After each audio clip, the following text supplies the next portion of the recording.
नमस्कार, मैं हूं टीपी पांडे। उम्मीद है आप खैरियत से होंगे। मैंने आज सोचा कि खबरों का थोड़ा जायका बदला जाए। आज थोड़ा खेलों पर बात की जाए, क्योंकि आज भारत के लिए बहुत ही खास दिन है।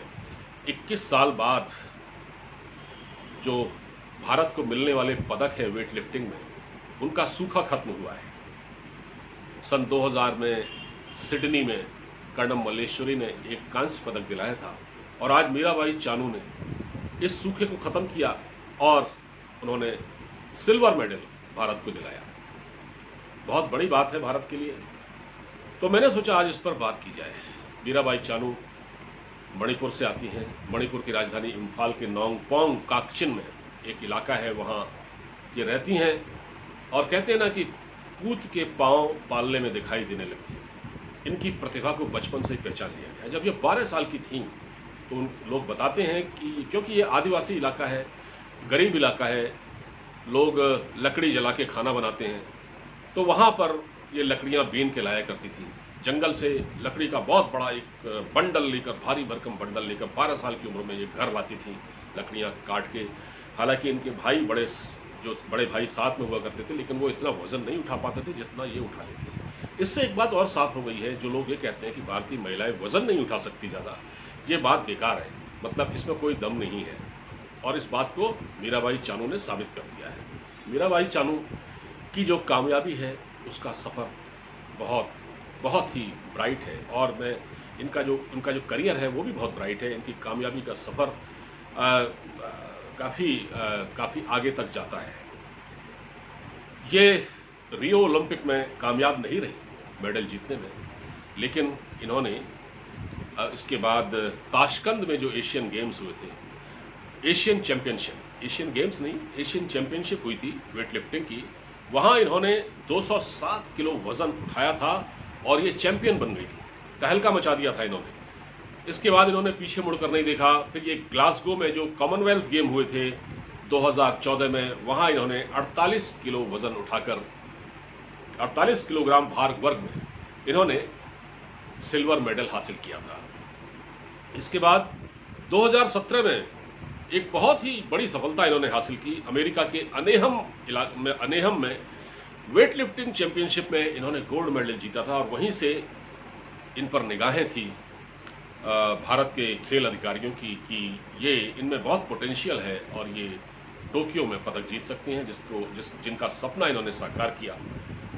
इनको भारत सरकार की ओर से पद्मश्री से इनको अलंकृत किया जा चुका है। इसके अलावा इन्हें 2018 में राजीव गांधी खेल रत्न अवार्ड से भी सम्मानित किया जा चुका है।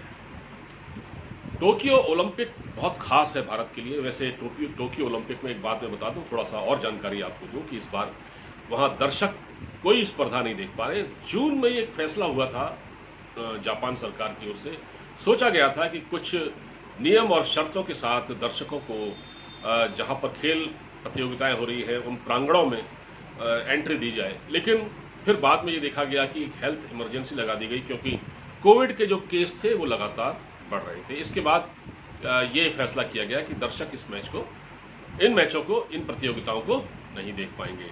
तो जापान में क्योंकि इस वक्त हेल्थ इमरजेंसी के हालात हैं, और इसमें भी क्योंकि देखिए दर्शक जब होते हैं तो खिलाड़ियों का हौसला थोड़ा ज़्यादा बढ़ता है, एक रोमांच होता है, एक फीलिंग आती है कि हम कहीं कोई बैठे हुए हैं, कोई बहुत बड़ा इवेंट हम देख रहे हैं। लेकिन ऐसी इस बार कोई बात नहीं है।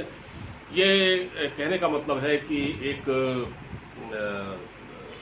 परंपरा है ओलंपिक की, जिसको जारी रखने के लिए पिछले साल ये ओलंपिक नहीं हो पाए थे, 2020 में इनको रद्द करना पड़ा था, लेकिन इस बार ये हो रहे हैं। तो सिडनी में सन 2000 में जो कांस्य पदक कर्णम मल्लेश्वरी ने जीता था, उसके बाद ये पहला मौका है कि भारत ने एक सिल्वर मेडल जीता है, और ये मीराबाई चानू की उपलब्धि है बहुत बड़ी। भारत के प्रधानमंत्री नरेंद्र मोदी, किरण रिजिजू, इसके अलावा खेल मंत्री अनुराग ठाकुर, इन सब ने मीराबाई चानू को बधाई दी है, और खुद प्रधानमंत्री नरेंद्र मोदी ने उनको फ़ोन करके उनको उज्जवल भविष्य की उनके लिए कामनाएं की है। तो भारत के लिए एक बहुत बड़ा दिन है। इस बार जापान में जो केसेस हैं कोविड के वो बहुत ज़्यादा हैं।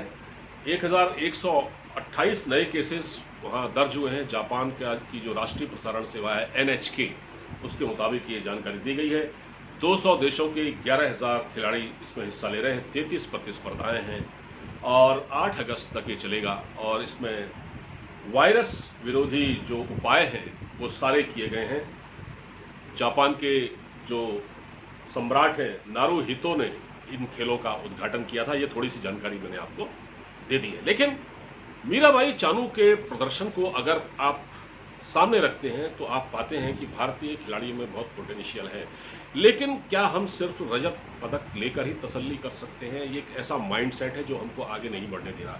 हम बहुत खुश हो जाते हैं क्योंकि देखिए 125 करोड़ का देश है। आज रवांडा जैसे देश जो कि गृह युद्ध से पीड़ित है, सूडान जैसे देश, ये पदक जीत लेते हैं, लेकिन 130 करोड़ का भारत खेलों में पदक ही नहीं जीत पाता।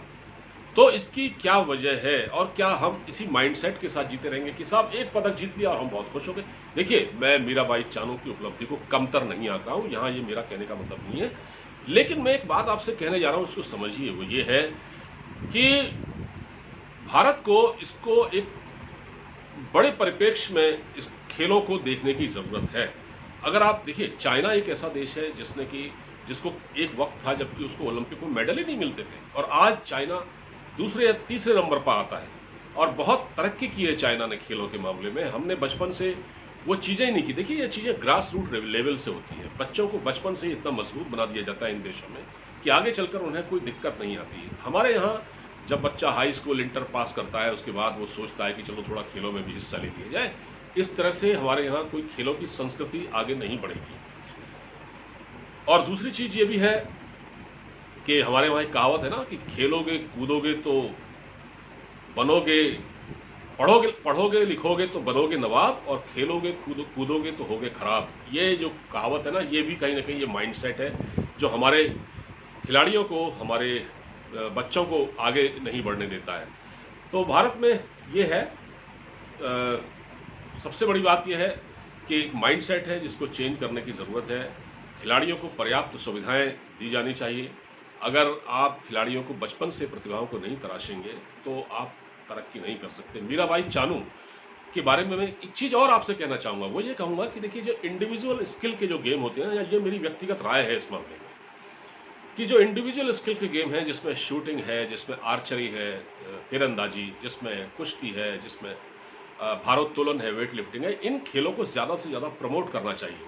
क्योंकि ये वो खेल है जिसमें खिलाड़ी अपना 100% प्रदर्शन कर सकता है उस अपनी क्षमता के अनुसार। लेकिन जहाँ 11 या 12 खिलाड़ी भागते हैं, जैसे हॉकी है या फुटबॉल है, वो उसमें भारत की बस की बात नहीं है। देखिए, भारत की हॉकी तो कब की खत्म हो चुकी। रोम ओलंपिक के बाद 1960 के बाद भारत में हॉकी में भारत का पराभव शुरू हो गया। और जब से ये एस्ट्रोटर्फ के मैदान आए तब से हॉकी बिल्कुल ही भारत की खत्म हो गई, क्योंकि एस्ट्रोटर्फ में बहुत ताकत लगती है और भारत के खिलाड़ियों के पास उतनी शक्ति नहीं है, क्योंकि एस्ट्रोटर्फ में जो बॉल होती है वो बहुत तेज़ भागती है और भारत में इतने एस्ट्रोटर्फ भी नहीं है जितने हॉलैंड में है।